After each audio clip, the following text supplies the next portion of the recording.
পদত্যাগের ঘোষণা আউয়াল কমিশনের।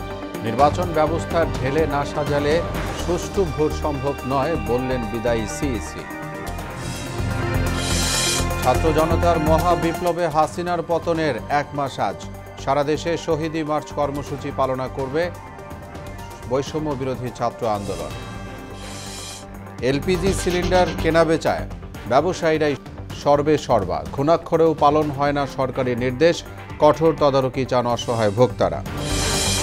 এবং বন্যা পরিস্থিতি উন্নতি হলেও নিম্নাঞ্চলে পানিবন্দী কয়েক লাখ মানুষ। দুর্গত এলাকায় খাদ্য বাসস্থান সংকট।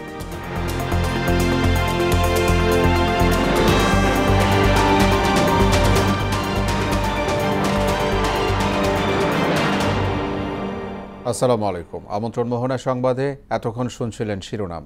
আপনাদের সঙ্গে আছি মোহাম্মদ ওয়ালিউল্লাহ। এবার বিস্তারিত।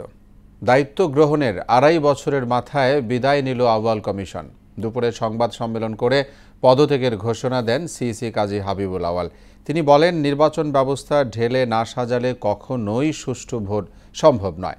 2008 সালের ভোট সুষ্ঠু হয়েছে মন্তব্য করে কাজী হাবিবুল আউয়াল বলেন, দ্বাদশ জাতীয় নির্বাচন একদলীয় হওয়ায় সরকারি প্রভাবমুক্ত থাকার সুযোগ ছিল না। নির্বাচন নিষ্পন্ন করা অতিশয় কঠিন একটি কর্মযজ্ঞ। নির্বাচন গ্রহণযোগ্য না হওয়ার সকল দোষ ও দায়-দায়িত্ব সকল সময় কেবল নির্বাচন কমিশনের উপর এককভাবে আরোপ করা হয়ে থাকে। কমিশন বিভিন্ন কারণে নির্ভেজাল গ্রহণযোগ্য নির্বাচন করতে অক্ষম বা অসমর্থ হতে পারে। পরিশেষে আপনাদের অবহিত করতে চাই, আমি সহ মাননীয় কমিশনারগণ দেশের পরিবর্তিত বিরাজিত অবস্থায় পদত্যাগ করতে মনস্থির করেছি। আমরা অদ্যই পদত্যাগ পত্র মহামান্য রাষ্ট্রপতির সমীপে উপস্থাপনের নিমিত্ত কমিশনের সচিব মহোদয়ের হাতে দেব। ছাত্র জনতার মহা বিপ্লবের 1 মাস আজ। স্বৈরাচারী শেখ হাসিনার পতনের মাসপূর্তির দিন। গেল 5 আগস্ট তীব্র গণ আন্দোলনের মুখে পদত্যাগ করে পালিয়ে ভারতে আশ্রয় নেন তৎকালীন প্রধানমন্ত্রী শেখ হাসিনা। বিজয়ের ঐতিহাসিক মাসপূর্তিতে ঢাকায় শহীদি মার্চ পালন করবে বৈষম্য বিরোধী ছাত্র আন্দোলন। আরও জানাচ্ছেন মনিরুল ইসলাম। 1 জুলাই 2024 সরকারি চাকরিতে কোটা সংস্কারের দাবিতে রাজপথে বৈষম্য বিরোধী ছাত্র আন্দোলন। 4 দাবিতে লাগাতার কর্মসূচি দিয়ে শাহবাগে অবস্থান নেয় শিক্ষার্থীরা। এ নিয়ে সরকারের বিপরীতমুখী অবস্থানের কারণে ক্রমেই উত্তপ্ত হতে থাকে পরিস্থিতি। শিক্ষার্থীদের জোরালো আন্দোলনে আসতে থাকে বাংলা ব্লকেড, কমপ্লিট শাটডাউনের মতো কর্মসূচি। ছাত্র সমাজ জানে কোন মাত্রায় গেলে দাবিটি আদায় করে নেওয়া সম্ভব। আন্দোলন চলাকালে চীন সফর নিয়ে সংবাদ সম্মেলন করেন তৎকালীন প্রধানমন্ত্রী শেখ হাসিনা। এতে চাটুকার সাংবাদিকের কথার জবাবে মুক্তিযোদ্ধা ও রাজাকার নিয়ে তালগোল পাকানো বক্তব্য দেন শেখ হাসিনা। মূলত তিনি আন্দোলনকারীদের প্রচ্ছন্নভাবে রাজাকার উপাধি দেন। মুক্তিযোদ্ধার সন্তান নাতিপুতিরা কেউ মেধাবী না, যত রাজাকারের বাচ্চারা নাতিপুতি হলো মেধাবী, তাই না? এতেই ফুঁসে ওঠে ছাত্র সমাজ। ঢাকা বিশ্ববিদ্যালয়ের শিক্ষার্থীরা হল ছেড়ে রাস্তায় নেমে স্লোগান দিতে থাকে, তুমি কে আমি কে, রাজাকার রাজাকার, কে বলেছে স্বৈরাচার স্বৈরাচার। যদিও তৎকালীন সরকার ও তার অনুগতরা শেষাংশ বাদ দিয়ে এর বিকৃত প্রচার করতে মত্ত হয়, যা আন্দোলনের আগুনে ঢেলে দেয় ঘি। আওয়ামী লীগ সাধারণ সম্পাদক ওবায়দুল কাদেরের উস্কানিতে 15 জুলাই রাতে শিক্ষার্থীদের উপর নগ্ন হামলা করে ছাত্রলীগ নেতাকর্মীরা। নগ্নভাবে মাঠে নামানো হয় পুলিশ, র্যাব সহ আইনশৃঙ্খলা বাহিনীর অন্যান্য সদস্যদের। আন্দোলন দমাতে আবাসিক হল থেকে বের করে দেয় শিক্ষার্থীদের। এতে আন্দোলনের পারদ আরও চড়তে থাকে।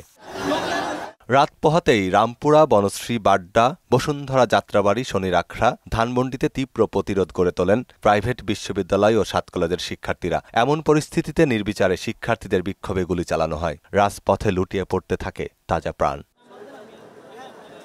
পুলিশের বুলেট ঝাঁঝরা করে দেয় বেগম রোকেয়া বিশ্ববিদ্যালয়ের আবু সাইদের চিতিয়ে ধরা বুক। পানি লাগবে পানি, কানে সুধাবর্ষণকারী এমন মধুর বাক্যধারী মীর মুগ্ধও রক্ষা পায়নি বুলেট থেকে। কুষ্টিয়ার ইয়ামিনকে গুলি করে ট্যাঙ্ক থেকে ফেলে দেওয়া হয় নির্দয়ভাবে। কিছুতেই যখন আন্দোলন দমানো যাচ্ছিল না, ঠিক সে সময় সরকার আলোচনায় বসার প্রস্তাব দেয়। প্রচ্ছন্নভাবে মেনেও নেওয়া হয় কোটা সংস্কারের দাবি, কিন্তু ততক্ষণে দেরি হয়ে গেছে। শিক্ষার্থীদের সঙ্গে মাঠে নেমে আসে সাধারণ জনতা। স্লোগান রূপ নেয়, 1 দফা 1 দাবি, শেখ হাসিনা তুই কবে যাবি। দিন যতই করায় ততই বেগবান হয় আন্দোলন। এক পর্যায়ে জারি করা হয় কারফিউ, তাতেও কাজ হয় না। ভাইয়ের রক্ত বৃথা যাবে তা কি কখনো হয়? অবশেষে আসে সেই মাহেন্দ্রক্ষণ ৫ আগস্ট। উন্মত্ত জনতার রোষ থেকে বাঁচতে পদত্যাগ করে ভারতে পালিয়ে যান শেখ হাসিনা। এ খবরে হুড়মুড় গণভবনে ঢুকে পড়ে ছাত্র জনতা।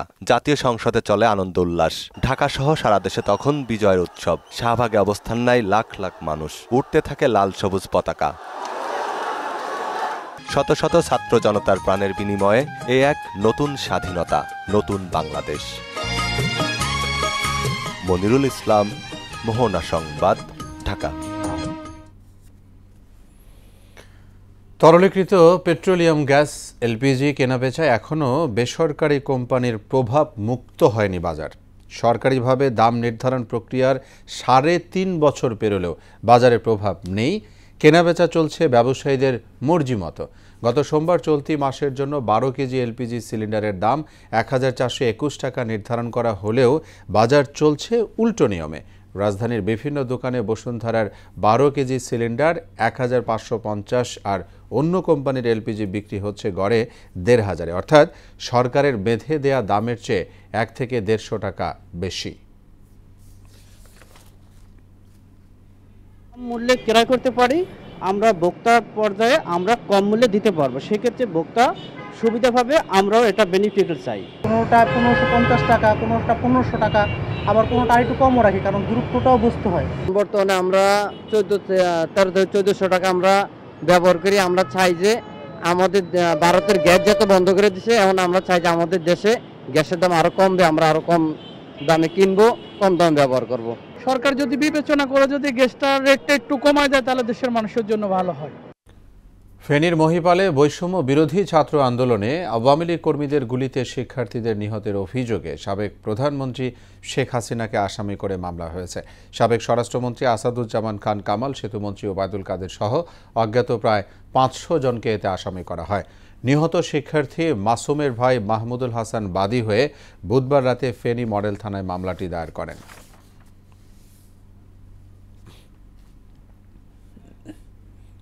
বন্যা পরিস্থিতির উন্নতি হলেও নিম্নাঞ্চলে এখনও পানিবন্দী কয়েক লাখ মানুষ। বন্যায় ১১ জেলায় এখন পর্যন্ত প্রাণহানি ৭১। দুর্গত এলাকায় বিশুদ্ধ পানি, খাবার ও বাসস্থানের তীব্র সংকট দেখা দিয়েছে। বন্যা পরিস্থিতি কিছুটা উন্নতি হওয়ায় অনেকেই আশ্রয় কেন্দ্র থেকে নিজ বাড়িতে ফিরছেন। এদিকে পানি কমতে থাকায় বাড়ছে ডায়রিয়া ও চর্মরোগ সহ নানা রোগের প্রাদুর্ভাব। এবার বন্যায় ক্ষতিগ্রস্ত মানুষের সংখ্যা ৫১ লাখ। দর্শক, বন্যা পরবর্তী অবস্থা জানাতে ফেনী থেকে আমাদের সঙ্গে যোগ দিচ্ছেন সহকর্মী তোফায়েল নিলয়। নিলয়, নিশ্চয়ই আমাকে শুনছেন। জানতে চাই, পানি নেমে যাওয়ার পর সাধারণত যে বিষয়গুলো উঠে আসে, যে বন্যা দুর্গতদের অবস্থা সেটি আরও অন্য দিক থেকে বেড়ে যায়, রোগবালাই দেখা যায়। আপনার কাছে এই মুহূর্তের অবস্থা জানতে চাই।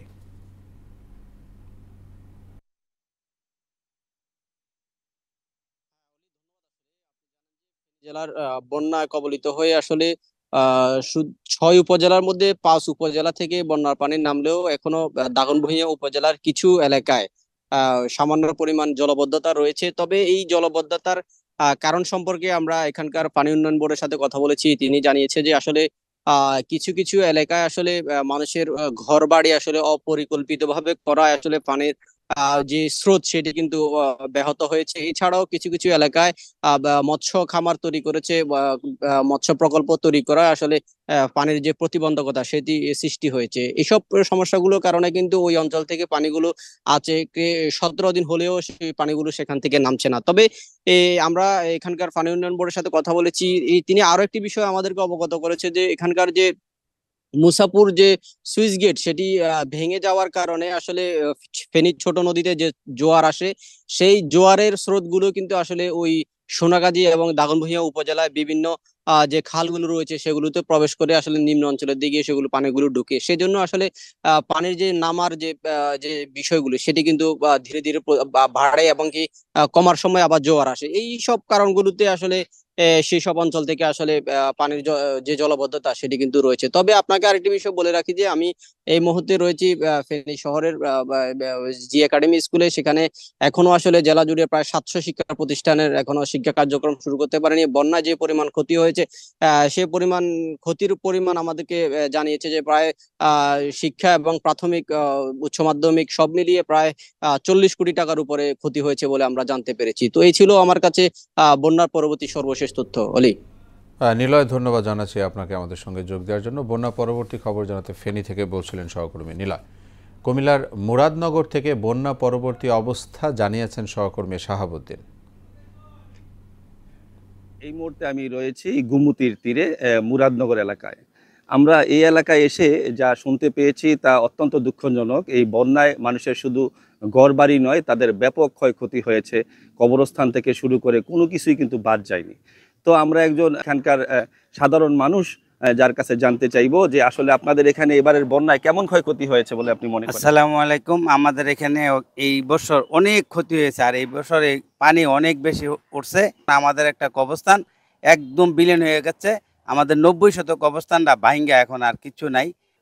দর্শক, যেমনটি শুনছিলেন, আসলে কবরস্থান থেকে শুরু করে কোনো কিছু কিন্তু বাদ যায়নি। যেটা একটু আগে আমি বলেছি, এখানে কিন্তু মাছের ঘের থেকে শুরু করে কৃষি খাত থেকে শুরু করে কোনো খাতেই কিন্তু ক্ষতি কম হয়নি। আমরা আরেকজন এখানকার যে সাধারণ মানুষ, ওনার কাছে একটু জানতে চাইবো আপনার এলাকায় কেমন ক্ষয়ক্ষতি হয়েছে এই বন্যায়? বিরাট ক্ষয়ক্ষতি হয়েছে, বাড়ি ঘর বিরাট ক্ষয়ক্ষতি হয়েছে। দোকানপাটে পানি টনি উঠতে অনেক মালামাল নষ্ট হয়ে গেছে, অনেক ধরনের ক্ষতিগ্রস্ত হয়েছে, গাড়ি ঘোড়া যাইতে পারে না, বিরাট অসুবিধা হয়েছে।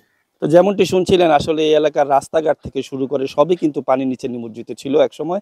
এখন যদিও জেগে উঠেছে, সেগুলো কিন্তু রীতিমতো একটি যুদ্ধ বিধ্বস্ত এলাকার মতো কিন্তু এরকমই দেখা যাচ্ছে। তো এলাকার স্থানীয়রা আমাদেরকে যেমনটি জানিয়েছে, আসলে এই এলাকায় যদি সরকারি এবং বেসরকারিভাবে যদি কোনো ধরনের সহযোগিতা না আসে, তাহলে নিজ উদ্যোগে এগুলো পূর্বের অবস্থায় ফিরিয়ে নেওয়া কিন্তু তাদের পক্ষে অসম্ভব হয়ে পড়বে। তো তারা আমাদের মাধ্যমে, মিডিয়া কর্মীদের মাধ্যমে এটাই আসলে সরকারের কাছে এবং সামাজিক সংগঠনগুলোর কাছে পৌঁছে দিতে চাচ্ছে যে সামাজিক সংগঠন থেকে সরকারিভাবে যেই ত্রাণ এসেছিল বন্যাকালীন সময়ে, বন্যার পরবর্তী সময়ে দখল কাটিয়ে উঠতে কিন্তু তারা সরকার এবং বেসরকারি সংগঠনগুলোকে পাশে চেয়েছে। তো এই ছিল কুমিল্লার মুরাদনগর থেকে আমার কাছে সর্বশেষ।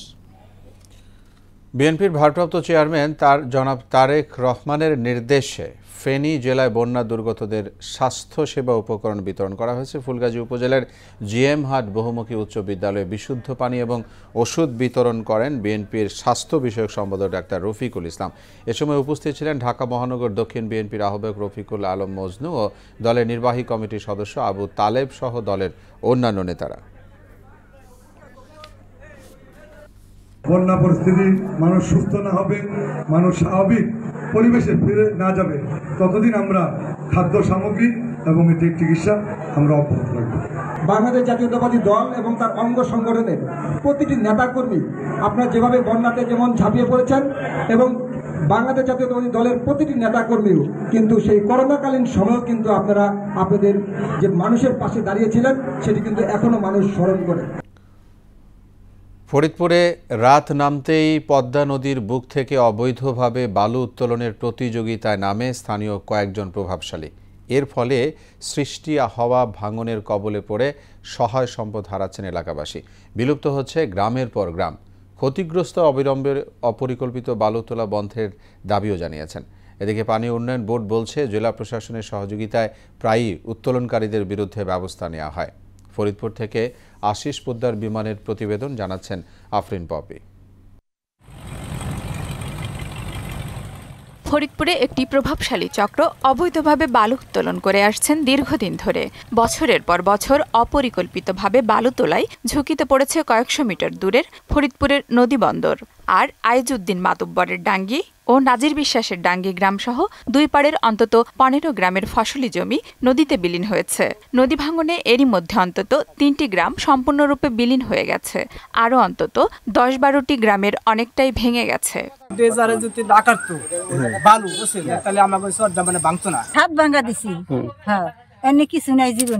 দুইবার ভাঙ্গে পরের জায়গা জমিতে ছিলাম, আবার একটু নিজের কইরে একটু আশ্রয় নিছি, এখন আবার নদীতে ভাঙতেছি। অপরিকল্পিতভাবে বালু তোলার কারণে প্রতি বছরই সহায় সম্পদ হারাচ্ছেন শত শত মানুষ। হাজারো মানুষকে নিঃস্ব হওয়া থেকে রক্ষায় অবিলম্বে বালু তোলা বন্ধের দাবি জানিয়েছেন তারা। আস্তে আস্তে আস্তে আস্তে কাটতে কাটতে তখন তো গাং ছড়াই গেছে। সারা রাত কাটতে ফজর আজান দিলে এখানে এসে থুই দেয়। মাটি যখন ওইদিকে কাটা বন্ধ হয়ে ওরা এখান থেকে কাটবে, এখান থেকে কাটলে ব্রিজটা মনে করেন ঝুঁকির মুখে। অবৈধভাবে বালু উত্তোলনের ফলে সৃষ্ট নদী ভাঙন রক্ষায় নানা পদক্ষেপের কথা বললেন এই প্রকৌশলী। যেসব জায়গায় নদী ভাঙন সৃষ্টি হয়েছে আমরা স্থানের গুরুত্ব এবং অবকাঠামো বিবেচনা করে আমাদের ঊর্ধ্বতন কর্তৃপক্ষের নির্দেশনা মোতাবেক আমরা তাৎক্ষণিক ব্যবস্থা নিয়ে থাকি।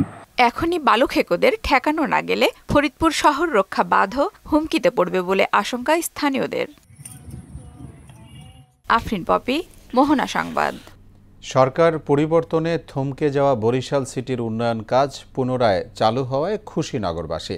তবে বিগত দিনের মতো কাজের মান নিয়ে যেন আর কোনো প্রশ্ন না ওঠে সেদিকে বিশেষ নজর দেওয়ার কথা জানিয়েছেন সংশ্লিষ্টরা। বরিশাল থেকে শেখ শামীমের তথ্যে আরও জানাচ্ছেন তানজিদ ভুঁইয়া। ৫৮ বর্গ মাইলের ৩০টি ওয়ার্ড নিয়ে গঠিত বরিশাল সিটি কর্পোরেশন প্রাকৃতিক দুর্যোগ আর ভৌগোলিক কারণেই দীর্ঘকাল উন্নয়ন বঞ্চিত ছিল নগরীর অধিকাংশ এলাকা। বিগত সরকারের সময় বিভিন্ন প্রকল্পের মাধ্যমে কিছু উন্নয়নমূলক কাজ করা হলেও তাতে সীমাহীন দুর্নীতির অভিযোগ রয়েছে। নতুন ড্রেন, রাস্তা নির্মাণ ও পানির সংযোগ স্থাপনায় বিগত সরকারের শেষ সময়ে বরাদ্দ ছিল ২৫০ কোটি টাকা। একই মেয়াদকালে আরও প্রকল্পে বিশ্বব্যাংক বরাদ্দ দেয়। কোভিড-19 প্রজেক্টে ৪৫ কোটি টাকা। অধিকাংশ স্থানে কাজ বন্ধ হয়ে পড়ায় দুর্ভোগে পড়েছেন নগরবাসী। আমার বাসায় আমি হাঁটু সমান পানি থেকে আমি পার হয়ে আসছি। আমরা চাই যাতে এই জলাবদ্ধতা থেকে আমরা দ্রুত মুক্তি পাই, রাস্তাঘাটগুলো খুব দ্রুত সংস্কার করা হোক। অবশেষে সিটি কর্পোরেশন ও ঠিকাদারি প্রতিষ্ঠান অসমাপ্ত কাজ পুনরায় শুরু করায় নগরবাসীর মধ্যে স্বস্তি ফিরেছে। সরকারে যারা আছে, যারা এটা তদারকি করেন, সবাই কাছে আমাদের এলাকাবাসীর প্রত্যাশা এই রাস্তাটা যেন সেই যেরকম ছিল ওরকমই ভাবে যেন সুন্দরভাবে সমাপ্তি হয়। সবসময়ের জন্য স্বচ্ছতা আছে এবং সকল এলাকার লোকজন যারা আছেন তাদের সহযোগিতা এবং আমাদের সহযোগিতা আমরা সকল নিষ্ঠার সাথে কাজ করতেছি। নতুন প্রশাসক দায়িত্ব নিয়ে সব উন্নয়ন প্রকল্প চলমান রাখার নির্দেশ দিয়েছেন বলে জানালেন জনসংযোগ কর্মকর্তা। দৈনন্দিন নাগরিক সেবার ক্ষেত্রে স্বচ্ছতা এবং জবাবদিহিতার সাথে জানি সকলে কাজ করে এই ধরনের নির্দেশনা তিনি প্রদান করেছেন। নগরবাসীর প্রত্যাশা পূরণে এসব প্রকল্প কতটা কার্যকর হবে সেটিই এখন দেখার বিষয়। তানজিদ ভুঁইয়া, মোহনা সংবাদ। দেশের বাইরের খবর। অবরুদ্ধ গাজায় ইসরায়েলি হামলায় আরও ৪২ ফিলিস্তিনি নিহত হয়েছে। এ নিয়ে ৪০,৮৬১ ছাড়ালো প্রাণহানি। এদিকে যুক্তরাষ্ট্রের জর্জিয়ায় শিক্ষার্থীর গুলিতে ৪ জন নিহত হয়েছেন। ওদিকে বিশ্বে কলেরায় মৃত্যুহার ৭১% বেড়ে গেছে বলে জানিয়েছে বিশ্ব স্বাস্থ্য সংস্থা। এ ছিল এখনকার মতো সংবাদ। শেষ করব তার আগে শিরোনামগুলো জানাবো আরও একবার।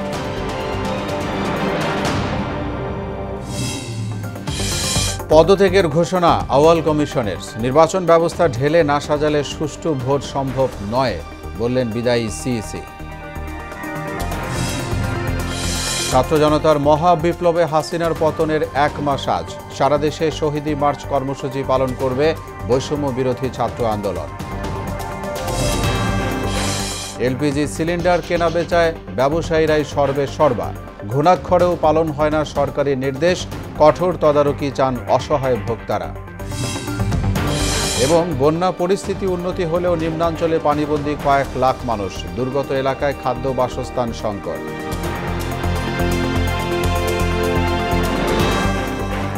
সবাইকে আবারও শুভেচ্ছা। পরবর্তী সংবাদ বিকেল 5:30। এর আগে সংবাদ এক নজরে দেখবেন বেলা 3টায়। মোহনার সবশেষ খবর জানতে ভিজিট করুন www.mohana.tv। সংবাদ দেখতে পারেন ফেসবুক ও ইউটিউবে। এতক্ষণ সঙ্গে থাকায় ধন্যবাদ সবাইকে।